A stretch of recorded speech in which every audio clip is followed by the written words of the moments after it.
Hello, everyone, and welcome to another episode of Perspective Checks, where I sit down with friends and folks from the TTRPG community to talk about all the things we love about this shared hobby.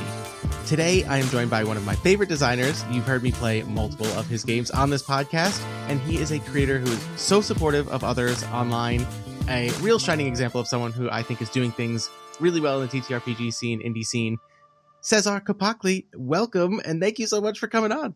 Hey, thanks for having me. What a nice introduction that was. How did I do with the pronunciation? You nailed it. Did I? Honestly, Okay. Excellent job right. there. And before we start, I'm going to throw a real curveball right away. Have you been watching the World Cup? Are you a fan? Yeah, I do care about soccer once every 4 years, which is Right. the World Cup. Yeah, I've been following it. Although the time zone's a problem for me because now I'm in Madeira Island, so games are going very late now. But I'm doing my best to try and follow everything that I can. Yeah. It's so funny. Here in the US, we're not a big soccer country. I mean, some people are. It's getting there. But it's funny. I love watching the World Cup because I watch Premier League soccer a lot. And I get to see like players I get to watch like every weekend playing for their national teams. And it feels so different. It feels so much more like, I don't know. I don't want to say important, but it's really funny. And I always find myself rooting for like the underdog teams. And then people are like, oh yeah, in the US. And I'm like, Never mind about them. Yeah. I have a similar feeling. I like to root for South American teams and African teams. So that's my jam. And there's already been two like huge upsets of South American and African teams upsetting European teams, which is wild. So it was wild. Sorry. All right. Well, it's World Cup time. I feel like I just bring it up with everybody lately. So of course, yes. Historical moment. Yeah, it really is. And it can be really exciting for, some teams and some countries who only get to play on the stage, like as a national team. It's a celebration of nations. I think it's beautiful in a way. All right. So before we get into talking about the games we are going to talk about today, not the international sport of soccer, I always open interviews with the same three questions. The first one is the boring expected one, which is how'd you get started in this? So Cezar, how long have you been playing TTRPGs or been around the hobby? That's how I reveal my age. Yeah. Sorry. It's been 30 years that I've been playing RPGs. Yeah. Okay. I'm 43, man. So I got started with it when I was 12 to 13. A friend of mine just asked me to come along to an acquaintance's house. Said, hey, we're playing a sort of a board game. It's like a fantasy board game of sorts. And I said, okay, sure, let's do it. And I got there. It was the first Quest starter box set, which was AD&D second edition, translated to Portuguese. And they had all pre-made characters in cardboard sheets with art and everything. And notably, they had a CD that had narrated parts of the adventure module that would come with this box set. So they would play like a track of the CD with the characters, like in character speaking as they delved through the dungeon with sound effects and everything. Then it jumped to the action. The DM would jump in and we would play our characters and we go to the next section. There was another track on the CD. And this was such an immersive, I was hooked from the very beginning that I said, okay, that thing that I do alone in my house, daydreaming about fantasy heroes, that can be an actual game. So yeah. Yes. I would love to say that I never stopped since then, but that's not actually true. I had a huge gap when I went to college because I couldn't find a group. And again, moving out of the city and finding a new place, and I had different priorities at the moment. So it was like a 5 to 6 year gap. And then I got back to it after that and then never left. Yeah. That's such a cool first experience though. And I've actually seen a few, I want to say recent games where like audio is a big part of the experience. Like it's an included thing, but I love that even back then it was happening and it was somebody's idea to be like, put this on a CD and like basically give them fiction leading up to the moments where now you take over and you have to roll. Oh yeah. I'm surprised that wasn't like a more consistent thing because that's really clever. I like that. I know, right? It feels like it was a very expensive Sure. production Yeah. because, well, they translated the CD even, so they had to hire voice actors and everything. The acting was decent for 1994, and it would really get to you because they would say like start the reaction of the characters about the monsters they were about to face, and you had that sense of anticipation that, oh my god, what's happening right now, Yeah. right? What is, It was so good. But it was also the first time that I encountered, I think, the first spark that led me to game design because there was a big disconnect between what the art and the audio was selling and Mhm. what the actual experience of playing the game and the rules. AD&D rules. Yeah. Exactly. Yeah. I said, okay, Thaco, and now and then it Yeah. would slow down to a drag. And I said, okay, the memories I have about the sessions are always better than the sessions themselves because we Yeah. edit out in our minds all Yeah. the sluggishness of the things, right? Absolutely. And so I had this fond memory of sitting around a table, listening to these things, and going through the experience of being a fantasy character, not so much of dealing with AD&D rules. So yeah. That's funny. But that also makes a ton of sense.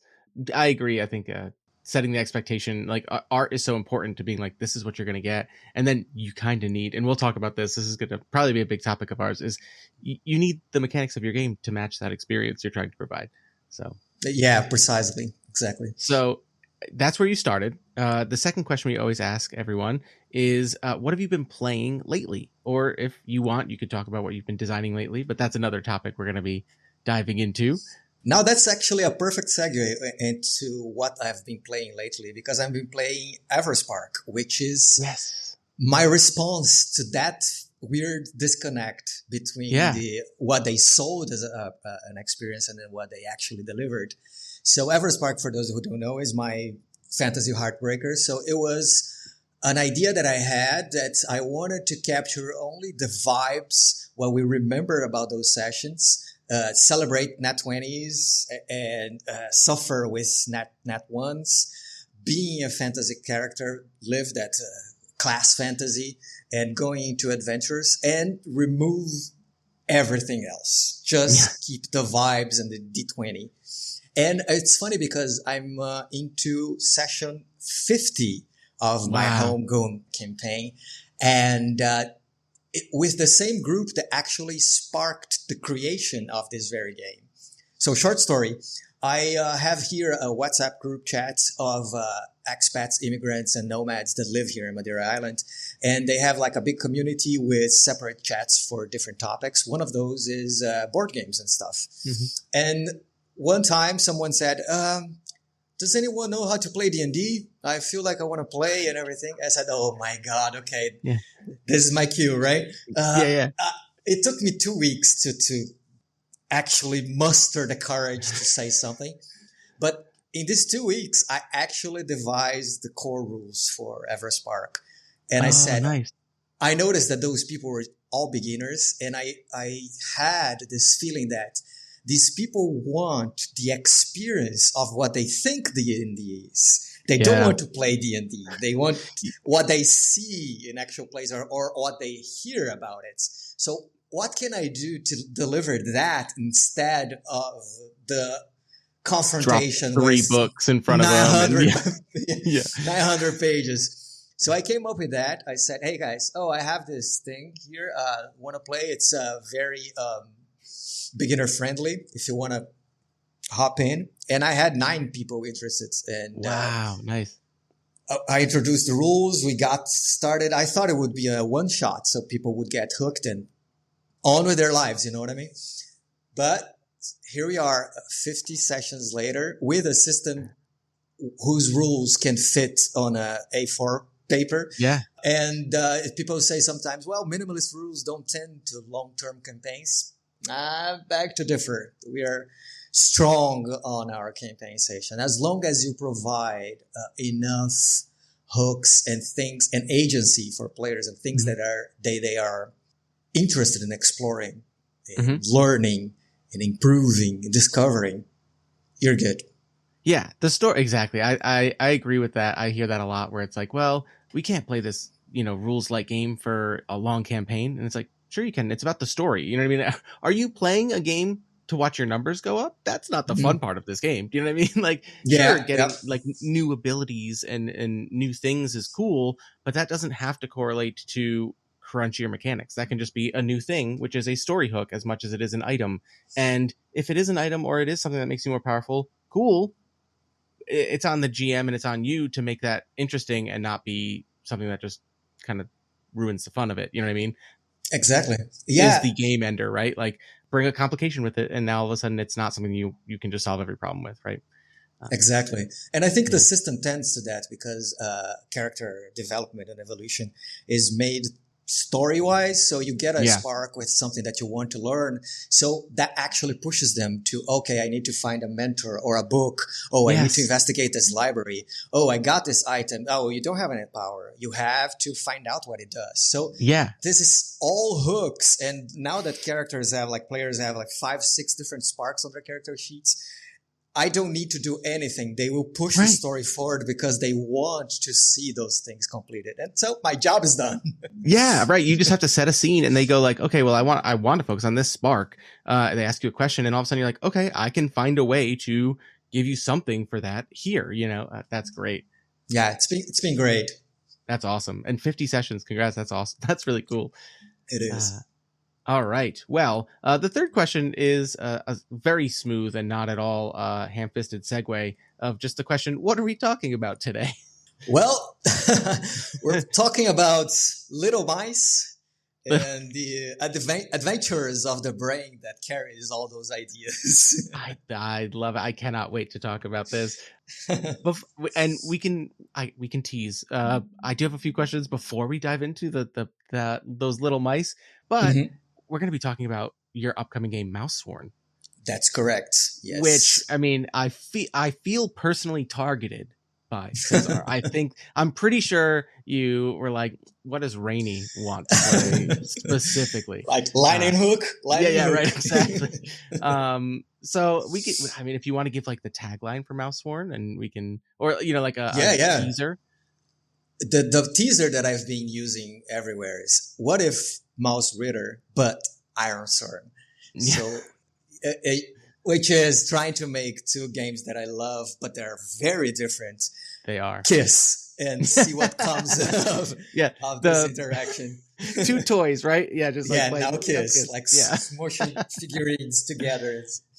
It's mice adventure games with OSR sensibilities through the framework of a very story forward narrative game. So fun. yeah. Oh, I cannot wait. I can't wait for the game. I can't wait to talk about it. But before we get there, I almost want to like ramp up to it with some like theory and just some questions about your history as a designer. Because you are a prolific designer, Cesar. You got a Yeah. lot of games. And I feel like despite that, like sometimes you see people and they're like, I've made another game, and they almost have like a and you're one person, but like Free League has a house system, right? And they're like, we're gonna put another game out. We're gonna use this Year Zero engine, right? And it's gonna be a totally different genre, but it's gonna use the same dice mechanics, slightly altered. You hit a lot of genres, and you change up your mechanics all the time. So I have a few questions before we dive into how Mausworn originated and what you've been doing with it. But how often does a new idea come into your head, and how do you organize all those ideas? A few times a day.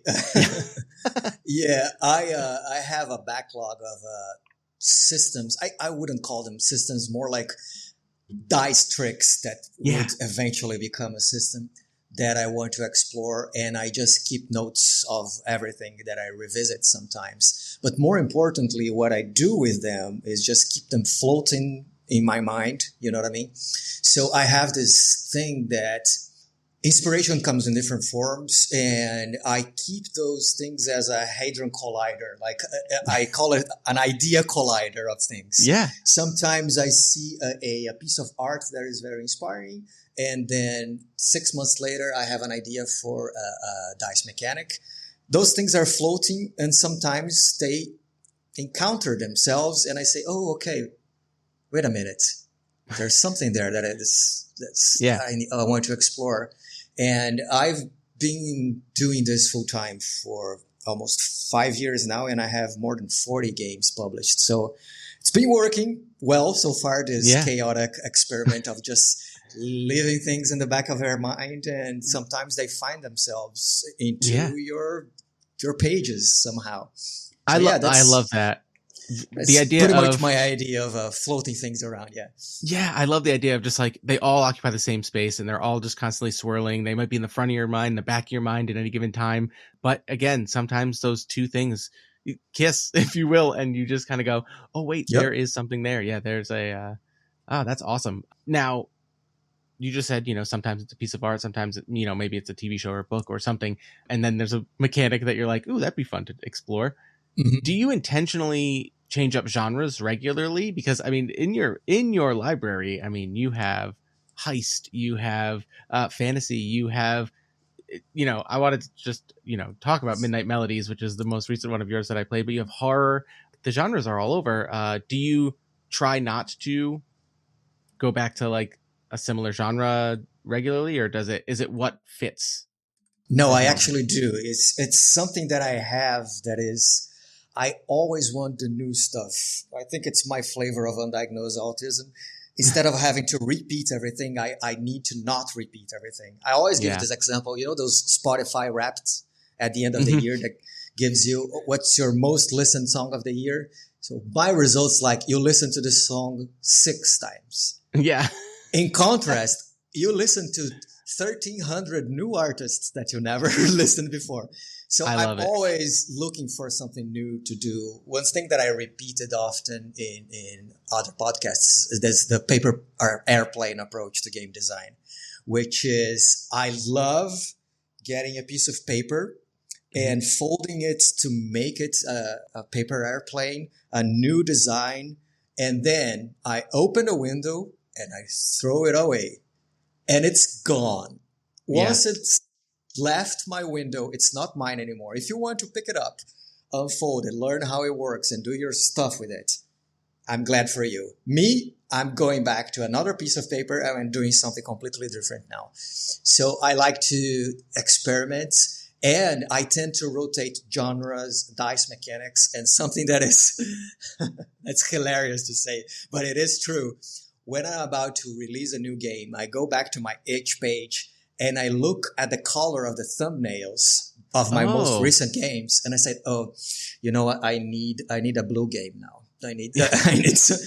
I'm actually now in desperate need of a green game because I've been through orange and purples with Everspark and Random Realities and Triple-O. I'm done with orange. Too much orange. Too much orange. Not too much, but enough. You've saturated the orange. Now Mausworn is going to be blue and gold, and then I think I need a green game. And I'm not even kidding when I say that. This is something that I take into consideration. I like to diversify, and sometimes I make games that I don't even have a very personal relation to the genre. Like I made a slasher horror game. I don't consume horror at all. I went from make the games you want to play to make the games you want to exist. Because sometimes I just wish something existed. Like when I made Oneironaut, which is a game you play while you're asleep. Yeah. I wasn't particularly keen on actually playing a lucid dream gamified experience, but I said, this thing needs to exist. If nobody has done it before, I'll do it, because it's such a weird idea. Just I want to live in a world in that game that you play while you're asleep exists. So I just went and done it. To extend your metaphor though of the paper airplane, you folded that piece of paper. You were like, "This is interesting. I want to see if this is going to fly. I think that this should look something out there should look like this," and you threw it out. And I think that sometimes it is more like, I want to throw this idea out there. Did I nail it? Like, you know what I mean? Like, I hope so. Right. But somebody might see that and go, oh, there's something about this that I'm going to go off with. And you can, you see them build something off that and go, oh, wow. Yeah, no, see, that's what I'm talking about. Like, it needed to be in the world so this thing could exist or what have you. Exactly. And I always say, no matter how niche or how weird you think your ideas are, there's somebody out there who will resonate with your strange ideas. So don't think, oh, nobody's going to like it. Nobody's going to play it. Somebody will. Yeah, Somebody will have it as their favorite game sometimes.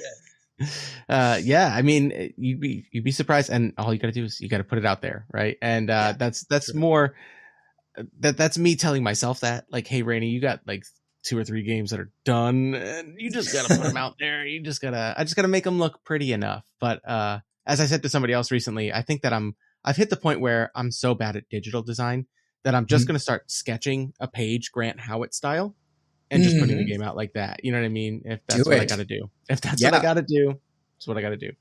To your point, my first games, what I did was I actually screenshot a page of a game that I liked the layout of. Mm-hmm. I threw it in Google Slides, which was the only thing that I knew how to use. And I replicate the margins, the line height, the size of the headings, the paragraph spacing. And I said, oh, okay. I see how they did this. Yeah. I see how they did it. So reverse engineer it, and off I went. That's how they do it. Love that idea. Hold on. You've I said this before I hit record, but you also inspired me. One of my solo games that I made, and I've got one expansion for and another done, but I just have to do the layout for, is a solo game I did called Mech, based off Spencer Campbell's Rune games. But I made it in Canva because you were like, I make my games in Canva. And I was like, oh, I use that one. I know how to do that. That doesn't feel like InDesign or Affinity, which when I open it, I just go, oh, I went to school for science. Like, I don't know. Like, what is this? It can be overwhelming. Yes. Yeah. So I love the idea of just taking a picture of a book. I mean, I have enough where I could be like, I really like how this looks. Take a picture, scan it, or like, put it in there, and then just be like, mess around with this. Like, reverse engineer somebody else's work and understand why they did what they did. All right. Yeah. Challenge accepted. Works. You got me. Yeah. All right. Well, you've answered a lot about the mechanics and ideas for your games, that you want to challenge yourself. You want to do new things. You have to do new things, which I love. I'm also, if people listen to this podcast, they know me as a podcaster and person who wants to play all the games. I also want to make a lot of games, and I am the same way, right? Like, I have a big Google Doc that's just like, here's an idea for this genre. I think this dice system would work for this. Here's an idea for this game. And I can't reuse this. I'm not going to reuse this ever, right? Yeah, true.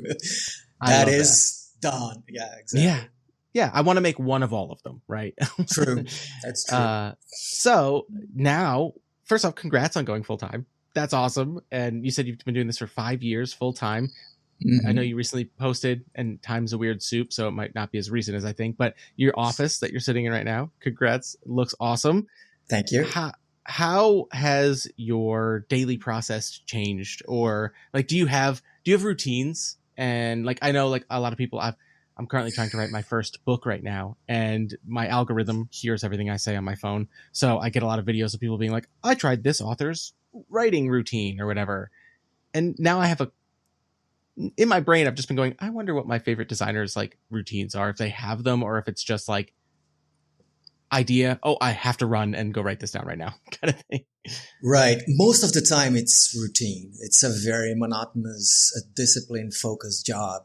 I wrote about it some time ago, about the difference between diligent creativity and inspired creativity, which is to say, diligent creativity is the act of sitting in front of whatever it is, your computer, your notebook, and doing the work even when you don't feel like doing it, especially when you don't feel like doing it. It's just like to have the muscle memory of writing words onto paper, organizing an outline of an RPG book, understanding how the things need to be in a certain order or another order, which is a constant debate. Understanding how editing is also game design, how the words that you choose in your draft and the words that fit on the book are going to change, and how people experience your game will change because of that. So this is a lot of thing is just like discipline. You sit down, you look at your page, and you do the thing. So most of the time, that is what diligent creativity is. It's just doing the stuff, showing up. Showing up is the most important skill you can have in a creative endeavor.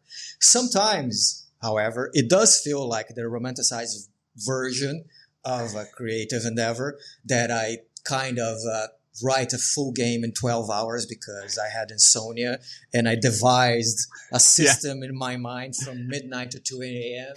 And I woke up in a somehow possessed state and typed everything down. That happens. But when that happens, that muscle memory that you had, that you created during the diligent process, is ready to capitalize on these moments of inspiration. So if you don't have the process ready, if you don't know what to do, you can be hit like a truck by inspiration. And then you're left and you don't have a game after that. Right. I have a very specific way to wireframe and outline my books that when those instances of inspiration happen, I can fill up everything in a few hours. Well, because I've made it 40 times, Right. So I think now that I have my space, even before that, I try to not question much. What should I do? Today, I know what I should do. I should sit down and write and get whatever is in front of me and do the thing. Of course, you have to respect your body and your limits, but it is a game that you play between, am I pushing too much? Am I burning out? Do I need to take a break and walk outside and see the ocean? Or am I just trying to avoid the work that needs to be done because I'm not feeling particularly inspired, or the muse hasn't visited me today? You know what I mean? So you have to be aware of those signs and saying, okay, now I do need a break, or no, now I do need to sit my butt in the chair and just type things down on my computer.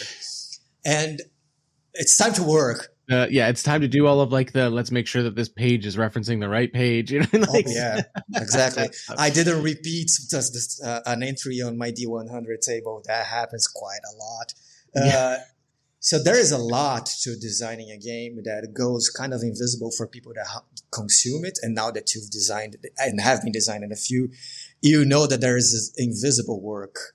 I love how Hannah and Evan from Design Doc said that there is the first 90% of the game and then the final 90% of the game. And it's so true. It's what it feels like. Yeah, it does feel like that. Yeah. And you gotta do it. So I wake up not too early. I don't work more than 5 or 6 hours a day because the office times that we got used to are not productive for a creative endeavor at all. So true. If you get 3 or 4 hours of creative work a day, this is plenty. So I have 1 hour for business things like answering emails, updating pages, talking to my publisher, Kickstarter campaigns, crowdfunding and everything, getting inspired by posts that I see online, reading a newsletter or other. And then it's 4 times of focused, quote unquote, because sometimes your mind just... mostly. Sometimes your mind wanders. Sometimes they wander in very cool directions. Sometimes you procrastinate working on a game by making a new game, which is sometimes fun if you actually act on it and it doesn't sit on your to-do list for 17 years. But I start my working job at 9:30 and I do some emails and then I work up until noon, which is my most productive hours. And then I have a very long break after lunch. I do my siesta, which is not an app, it's an actual siesta. I get back at 4-ish, go to gym, work until 6, 7, and I'm done. That's nice. A successful day for me. Sometimes this means I wrote 3 chapters of a book. Sometimes this means that I wrote 6 entries on a table. Yeah. But such is the life of a game designer. You take it, what comes of it, and there's an average in there, and regardless, you got something done, right? Exactly. To writing. I mean, sometimes people say sometimes you sit down, you write 2,500, 5,000 words, and you're just cruising, and other times all you can get out is 250 words, but those 250 words were the hard ones that you had to get through. So tomorrow you can write to that. You know what I mean? Whatever. So. Yeah, that's I love to hear that, and that's a good process. I wish, I have my day job, and I've been lucky enough that I have a lunch game with some friends that has ballooned into crazy sizes. But on those days when I don't play, I try and use my lunch to sit down and just write. or sit down and just like do something creative to like break my brain away from what I've been doing and, keep it flexible and whatnot. So, one tip, if I can offer to people out there, is like switch frequently between analog and digital. Sometimes just by grabbing a piece of paper and a pen and sketching things around, an idea or a sentence that you're trying to break through for hours just comes through. And then when you see that all the ideas on your paper are starting not to make sense, you go back to digital and use the structure that digital platforms offer you to organize that. And then when you get stuck, you jump back to the paper and you do that back and forth. That helps a lot. And I have to remind myself to do this more often. Sometimes I just stop and I'm stuck. I say, what's wrong with, oh yes, of course, paper. Yeah. It is so funny to me how much it like changed my brain as far as like productivity and creativity when, this is not my first attempt at trying to write fiction. My wife has always been like, you GM all the time. You write all these stories, you write all these things. Like, you know what I mean? Like, she's like, just write the book version of it and then like save this other one for a campaign or whatever. And I've always been like, yeah, I could do that, whatever. But then, I just like and I stuck to a New Year's resolution this year, which is rare. But it was like, I'm going to physically write one page in a journal every day. It's not a big page of a journal. It's like a, A6. Is that bigger? I don't know. Yeah. Like it's a small one. Smaller. Yeah. Yeah. And it's a smaller one. I was like, I can commit to one page a day, handwriting one page of words. And I made it like all the way. I recently had like a week where I haven't been able to do it. But I made it like 6 months of every day writing a page in this book. And then every week I would just go and type it up in a doc. And then I'd look at what I wrote and I'd be like, okay, I'm going to expand on this a little bit. Oh, I don't like how I worded that. I'm going to write this over here. And then it balloons even more. And it became this thing where I was like, but all the times I tried to sit at a computer and write something, Google's right there. You know what I mean? Like a website is right there to be like, what's the word I'm looking for? And then 10 minutes later, I'm like, I've done nothing. So I love the idea. I recently had another person on this podcast interviewing her. Her name is Meadow. And she was like, I will yell at people, like physically handwrite things. Like you'll be surprised at how differently your brain is like, oh, this is what you want to do. Totally. Yeah, So. the spatiality of paper as well. Even if you try like whiteboarding programs or anything, there's nothing like circling a word and throwing an arrow back to a paragraph on the other page that connects ideas. There's nothing like that, man. It's just so true. It's so true. You solve problems like just by circling things and connecting dots. And at this point, it's amazing. I mean, 6 months in, it's actually funny to see how day one, January 1st of this year, it was me just going, okay, I guess I'm writing stuff. And then like, come May, I have like, okay, if I put this in brackets, it means this. I have a little box over here that I just put in the middle of my text to remind myself to do this other thing, or this just means descriptors, or this just means, and now I have like a whole shorthand that my brain goes, I know what you mean. We can facilitate that. It's kind of the diligent versus inspired thing, right? There you go. Sometimes I just wanted to sit there and be like, no, thank you. I don't want to write this. But what I can do is I can write my page with a big box in the middle that says, this is what I'm going for, vibes, blah, blah, blah, right? But otherwise, get the work done. So I get the work done. Whatever means you find, like walking and audio notes. I do this a lot too. Like, I like to leave the office when I am in the middle of a half-formed idea and then put a podcast on people playing games or talking about games. And I see myself like after 30 seconds pausing the podcast and say, hey, wait, this connected to the thing that let me type this down or voice message myself to translate it later. And that helps.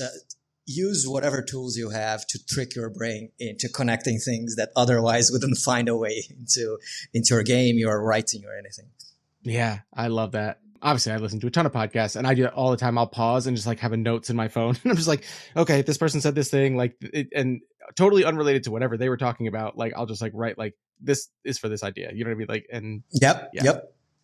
Speaking of processes and stuff like that and getting ideas, half-formed ideas.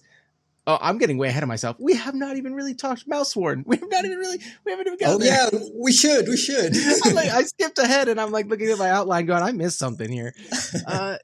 Mausworn, you have my full attention.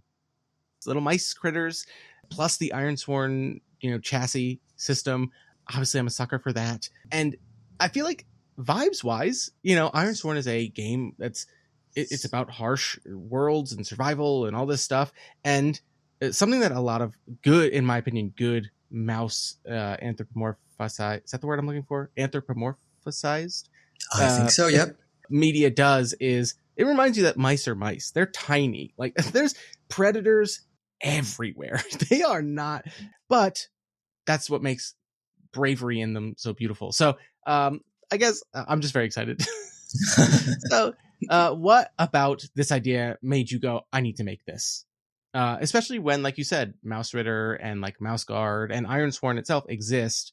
What did you go, no, I have this idea and I'm going to make it? What is it you like differently or dare I say better, that you wanted to make sure you made? Right. The honest and short answer is that I cannot help myself. But as good an answer as any. For a more satisfactory answer is that, well, I played Mouse Ritter, Mouse Guard, and Ironsworn. But when I played Mouse Ritter, I was enchanted by the charm of it, by the minimalism of it, and the way you actually feel like vulnerable, and the simple yet solid procedures that it offers. However, it does have its roots on the OSR in ways that some of them I love, like clear hack scrolling procedures and dungeon delving and random tables that I absolutely love. Yeah. And other things that I love less, like, for example, the high lethality. Well, to their credit, if there were to be a game in which high lethality is justified, is a game about little mice. In a dangerous and huge world. But there is a difference. There is a nuance there. Mouse Ritter treats the mice as something that you can just die and roll on other mice. Yeah. That's actually a text that is in the game. Try things, die, real new mouse. And I feel like the way that I tend to play games is that I want to try and develop a connection to the character that I'm playing. So if I'm treating them as like fodder, I don't have that chance. And also I like, even though I know that things are risky, I like to engage with the things, not try to avoid your best course of action is not doing anything. Yeah. And when I played Mouse Ritter, I had my nieces and nephews playing with me, and they rolled like a 1 HP, which is another thing that I don't particularly appreciate about OSR. I love random character concepts. I do not love random character competence. So for her, the response most of the times to the question, "What do you do?" is I stand back. I have one hit point. Yeah, exactly. Yeah. So to play the game optimally, I want to play the game. So I don't particularly love that. I want mice to feel vulnerable, not disposable. So a rational person would simply, you know what? I have strength, dexterity, and will. I do +3, +2, +1, and roll 2d6 plus modifier and use the PBTA bands. And off you go. Sure. You have the story game version, Mouse Ritter version, and you're done. Not me, though. Apparently. Well, you know what though? Even that idea, right, where you're like, you can make this narrative forward by doing this. I think that your point about mice should be vulnerable, should be consequences should be severe. But the thing is, consequences in an OSR game pretty much are like damage, right? Or like broken resources. And like that's a thing in Ironsworn that you can do, but like you can also, because of the mechanics of Ironsworn and how it is narrative first, like I'll admit it right here, I've played multiple Ironsworn series on my podcast. I can be harsh on myself as far as consequences, but I usually go lateral with them and not like just like deal harm to myself, right? Because like it's not as interesting. It's not as interesting to a story to be like, I'm very hurt, but mechanically I can do all the same things I could do before anyway. It's more interesting to be like, there's a new problem, like a big problem now. Yeah, I Yeah. mean, it's the stakes are still there. I published games in which I explicitly said that character death is not on the table, and I've heard people say online that, oh, if character death is not an option, the game has no stakes for me and feels flat.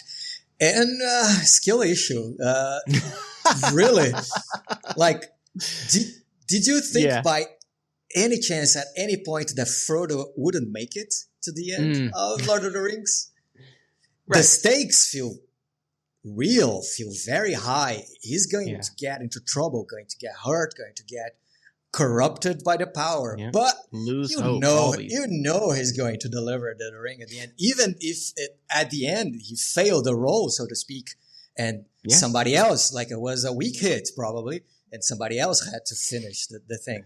But there is a lot of narrative stakes on a game that are not necessarily tied to, you are a disposable character that can die at any time. I do, however, have on Mausworn mouse death on the table, but it is cushioned in a way that you engage with it if the narrative brings you to this point and you make this decision to go forward and say, you know what, I'm interested in this narrative beat that is this character facing death, which I find fascinating. It can be a very interesting moment when it's done with the gravitas and the weight that this moment requires, I think.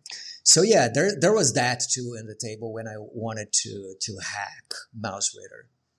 The argument, and it's funny, I've made both sides of this argument for certain games, right? Like if you're playing an OSR game or like a combat simulator TTRPG like D&D or Pathfinder, and your home group is like death is off the table, then I'm kind of like, well, you know what I mean? Like that's kind Really? of, you know what I mean? Like we're playing with the math game. Like, if the math says you go to zero, you go to zero. But like if you're playing a game about the story, death is not even remotely the most interesting outcome for a terrible thing to happen, right? Like, Oh yeah, exactly. It's, you know what I mean? It actually is like, it cheapens it. Like, it's way more interesting to be like, no, you didn't die. Like now you have an injury. Now you have a rival, you have something to have to go after, but they got something that you wanted, right? Exactly. So yeah, I mean, like saying, I agree, skill issue. Yeah, right. It doesn't mean that I don't enjoy engaging with those games as well. Like I'm all for playing. I'm actually willing to play a Shadow Dark Gauntlet that you start with 4 level characters and in go that through. game. Yeah, in That's that game, the point. It's an expectation, right? Exactly. Yeah, exactly. Even in Mausworn, if we're being honest. But if you get the idea of I want to be a mouse adventurer and go into the wild and perhaps create this, I have this community that I want to save or improve. I have these people that are with me going through all these things, and you don't get even to like name your character because you know the next corner sudden death is exactly. That's not the kind of experience that I'm story aiming for. Yeah, not exactly. And to your point, MouseGuard does this brilliantly. And why do something different then? The thing is, the much that I love MouseGuard is a Swiss watch of a system, right? It is. Yeah, the burning wheel mechanics are heavy. Yeah, even though it is streamlined for MouseGuard, it still feels like a lot of things that you have to juggle in your head. And I feel that the Ironsworn system is so tight.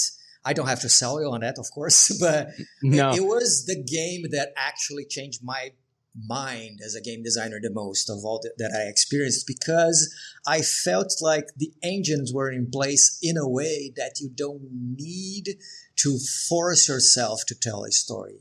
Just by the way that the roles happen and the way the moves interact with each other, you just need a MacGuffin, a little push out the door, you do, and the snowballing effect will take you everywhere. So I thought, you know what? I think this is a perfect combo. If I can manage to make two things match that are very different, because I could just get the vibes of Mouse Raider and the core engine of Ironsworn, this would be an easier job. But I didn't do that.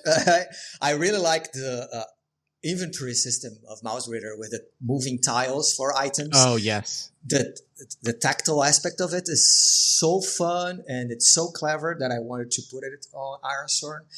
The idea of having even the OSR approach of good ideas don't need to roll dice. And I actually went ahead and encapsulated that into a PBTA-like move, which is nice.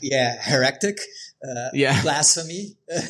But it kind of works. And doing like my version of hex crawling and dungeon crawling, which I'm calling tile crawling, which is a system that I'm developing for that. It's just so much fun for me not to try and pull it off. You know what I mean?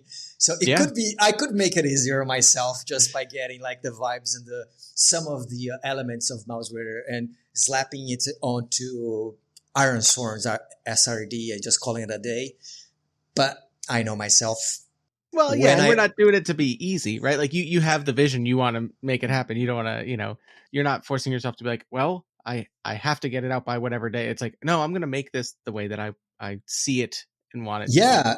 And it's being a different experience for me. For a person that usually publishes a game a month, it's been a year that I've been developing Mausworn and fiddling with this dials of how much I want I want some of the OSR experience to come here, how much of the narrative feel of jumping between moves that Iron Sworn gives you.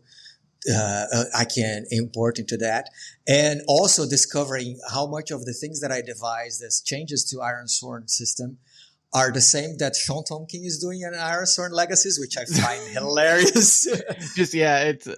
That's awesome. You've come to some of the same conclusions and didn't even realize that you're looking at it. That's awesome. I was afraid at some point it was so similar. I was about to write an email to Sean, say, hey man, I'm not trying to undercut you and publishing a game with your ideas before you do, because this is due to 2028 Iron Sworn Legacies. Yes. And I'm releasing it in August now. So I want to clarify, my play sets and your codices are the same thing, but we arrived at the same conclusion at the same time. I'm so sorry. Well, this community is, though, the community of TTRPG indie designers is like, constantly inspiring one another. I think that there's a lot of, like Forge in the Dark is technically powered by the apocalypse, right? Like if you think of it like that way, but there were big shifts and like a lot of people came to a lot of conclusions after years of a system working. Yeah. People find ways to be like, this is great. Imagine if we did this, and then True. We arrive at same conclusions. And I'm a big believer of the collective consciousness of the things. Like when somebody publishes an idea, that there was like 20 other people having the same idea at the same time. But one person actually put it on paper. And in this case, there's more than one person putting it on paper. But I've been doing that. I've been streamlining moves to an approach that I think it's fun. To your point, when you said about being harsh to yourself, I have this one coverall move, which is I'm calling Brave Fourth, which is the take action in Iron Sworn Legacies pretty much. And then when you get a hit, you have a pick list of good things. And when you get a miss, you have a pick list of bad things. So very similar to what Iron Sworn Legacies is doing. And I think I was able to give a mechanical impact to any choice that you make when you pay the price.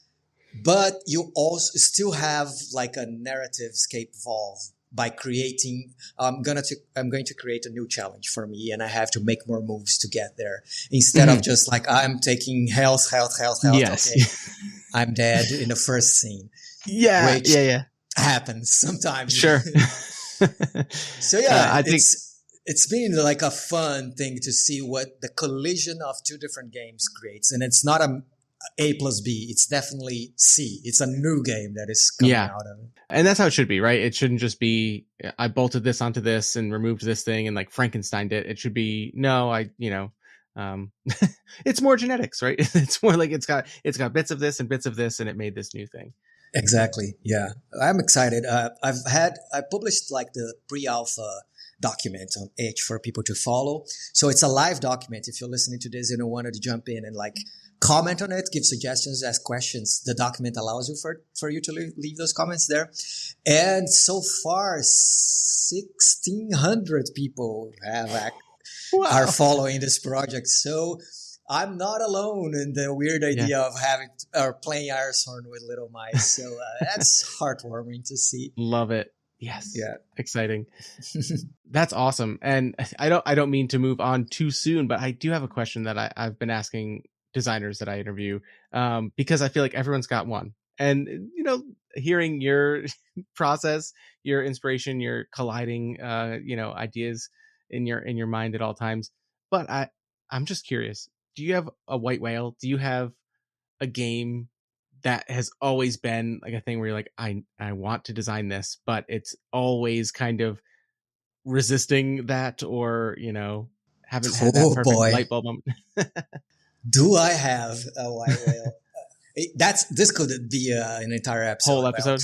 Yeah, but I'll try to be Yeah. brief about it. So I have this idea of a story crafting game. So follow me here. I never really liked role-playing game as a name. I think playing a role is not the thing that it makes this kind of experience the most exclusive, most defining experience of role-playing games. But set that aside, I wanted to make a game that you would go from world building, Mm-hmm. character creation, story crafting. What I mean by that is, some games when you start world building, like Mausworn, for example, you start selecting the truths of your Mm-hmm. world and you start shaping this thing in your mind and you're very excited about that. And then you go to character creation and you start connecting your assets and your choices to the choices you've made in the world building process and everything. And you're super hyped about that. And then you kind of stop this process and you start playing. Yeah. I ask myself, what if we never stopped this process? What if playing the game was like a continuation of the same experience of world building and character creating through story crafting? Mm-hmm. What is different about that? So I think world building and character creation is looking back, is looking at the past, is looking at things that are done. And when you play, you're present and future.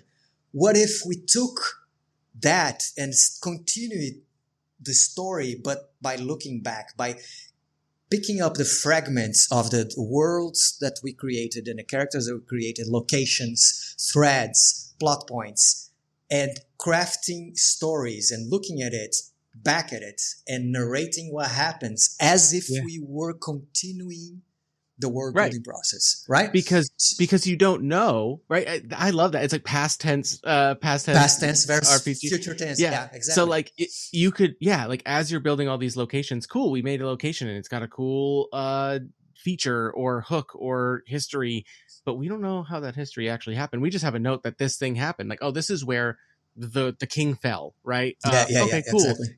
And then somebody else takes their turn or whatever and goes like, yeah, and then over here in this place, blah, blah, blah, blah, blah. And then somebody else comes back and goes, okay, well, like I want to play out the fall, right? Like, or I want to play out the scheming that led to the fall. You know what I mean? And you can do that, and then that informs more things around it. Exactly. So I think Microscope did that to an extent very well, that you can jump into timeline and do things like that. But there are two main differences to the approach that I'm trying to do here is when you zoom in Microscope, you actually play out the things. Then you jump to play out the things in the present tense. Even though you were in the past, you actually jump into the characters and play out the thing. And another thing is I want to actually try and play what the future would be, but with the mechanics of how we solve the past. So let's say we created a first mission. So what we do, okay, how do we think this first challenge going through this mission would have looked like? And we would have like cards with snippets of character skills and word wars. Yeah. I'll say, I think, your climbing skill would have come in handy here. Oh, let's bring that NPC we mentioned here in the scene. And then we look back and see how this first challenge went. So instead of asking, what do? You asking, what happened? Yeah. So this story crafting game is what in traits, my mind, keywords, etc. were relevant to this moment. Ooh. And then as you play them on the table, you have perhaps a lot of symbols or color codes that you start establishing connections between those facts, and the thread starts to evolve.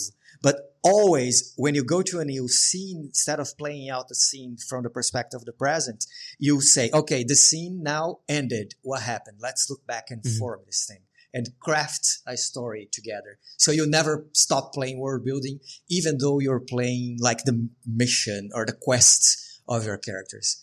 I haven't nailed it, but I haven't given up on it yet. So I that's love my this white idea. whale. That's Story crafting games. That's a good one. Yes. Oh, I love that. As somebody who loves to bring like my tables into the world building, like in the middle of campaigns, I'll just be like, I'll look at somebody and I'll be like, your character would know the most about this. Tell me something that's true. And I didn't think of this, and then we're just gonna roll with it. Exactly. So like that's really fun. It's like taking that and being like, that is the game. Like that is so good. All right. I think this is a good time to transition to closing questions, if that's cool with you. Oh yeah, of course. All right. You have 6 minutes. We can do this. So I end every session or every interview with the same 3 questions. And now it is actually 3 questions and 1 not question, because I've added a new one. So people will be able to tell when I'm recording these based on I've added a question. But the first one is my favorite because I never know how much people are willing to put on the listeners. But do you have any last bits of wisdom, advice, or homework for the listeners? Yes. Make a game. Do it. Right now. There is the 1-page TTRPG jam coming around the corner. It's a perfect opportunity for someone that never designed a game to do one. Open a Google Slides, A4, landscape mode, write a game. Make it with what you have now. Don't wait for perfect opportunities, perfect resources. Use public domain images. Type on Google Slides, which is free. Export a PDF, enter your jam, and make a game. There is no experience like creating a game. And you won't regret the process and the things you learn about yourself, about game design, about condensing information and translating what you have in your mind into words that creating a game can do for you. And if you are lucky enough and somebody experienced that and tell you about it, it's the most rewarding thing ever. So make a game right now. Love it. Yeah, get ready for the 1-page jam. I love that. I'll keep hounding people, the listeners, about it. There you go. All right. The second question is, are there any games that you really want to get to the table or ideas you have yet to try out? Normally this is for people if they want to talk about like a character idea they've never gotten to play, or like a plot hook as a GM that you've never been able to like put into a story. We already talked about your white whale, so I guess maybe. Yeah, there is something about that, but I also want to play more co-op games with smaller groups. GM-less games. I like the narrative that emerges when people get into the flow of switching between playing NPCs and playing PCs, or taking the reels of being the GM instead of being the player for a second, and this shifting around. This is such a cool experience that I want to do more, and I want to see this more in actual plays and everything. I think one of my favorite parts of people playing is when they share this experience of trading NPCs and PCs, and with mechanical transparency too. I just don't want the story that they tell, but how they engage with the mechanics and see how they share this. Okay, I'll take the reins now. I'll roll for some creature now. Now you take the reins. I think this is fascinating, and I want to do more and see more in space. Yeah, it's almost, I've heard somebody describe GM-less games as you could just call them GM-full games. Correct. I kind of love that. And I think it's a better mentality for the people going into it to think of it like, right? Like GM-less infers maybe that you're just sitting there waiting for something to happen that you have to answer. GM-full means take the reins, right? Like that's exactly. 100%. All right, that's good. I love the idea that in actual play you want to hear the mechanics. I'm a big fan of that too. Like I'm listening to you play a game. Tell me about the game. Like tell me why this game rules. You know, yes. Not just your awesome story, which is great, but like tell me why this game rules.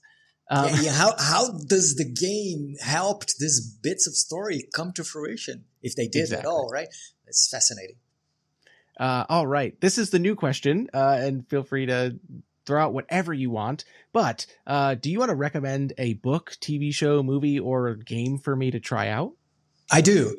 If you haven't, there's a solo RPG called Ronin from a fellow Brazilian designer, Thiago Junges, my great friend. It is the game that inspired Notorious. It is a very good game for people that want to start solo RPGs because it is a more structured experience. But it is unbelievable what Thiago was able to do in just 30 pages. The to evoke stories that make you feel like a Ronin.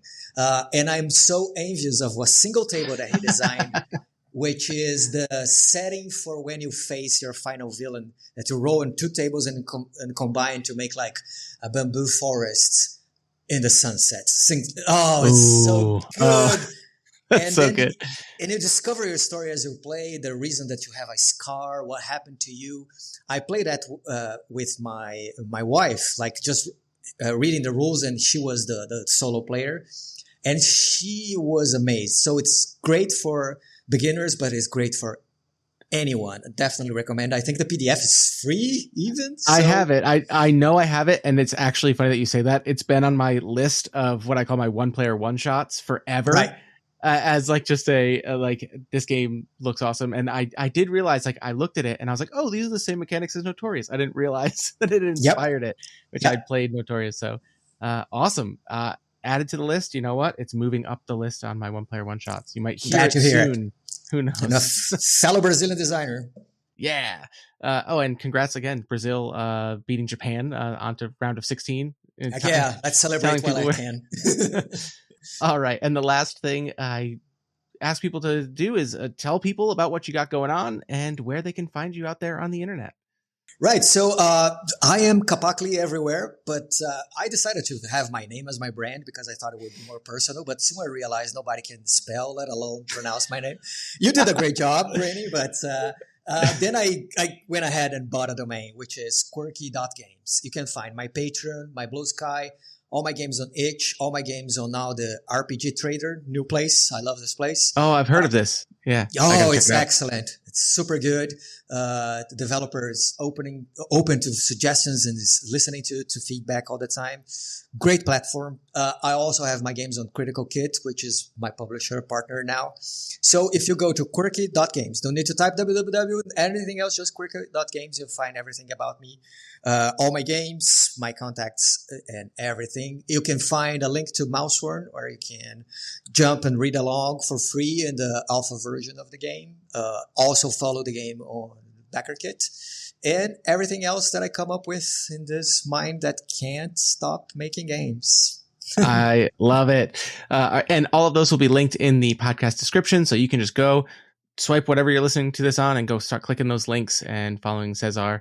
And yeah, this is going to be coming out right around the time I think you're aiming for Mausworn to come out. Correct. So yeah, you will not be far, listeners, from getting your hands on this game and getting in there and playing Brave Little Mice. Love it.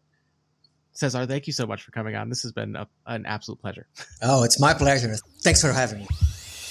And as always, thank you for listening to another episode of Perspective Checks. Please go check out Cezar's entire catalog of games. They are so good. You can go to quirky.games or check out his itch.io at capacle.itch.io, or you can find his games now on RPG Trader. Definitely go check out his YouTube. He has great videos of him describing and explaining how to play his games with playthroughs. Cezar is awesome, and I highly recommend you play his games. Can't wait to check out Mausworn. I've linked the backer kit in the description of this podcast, so you can go follow it, so that way you'll be notified when it goes live, and you can get down on some brave tales on perilous trails. What a good subtitle. Nothing more from me. I hope that you enjoyed this. Now go play some games and make a one-pager.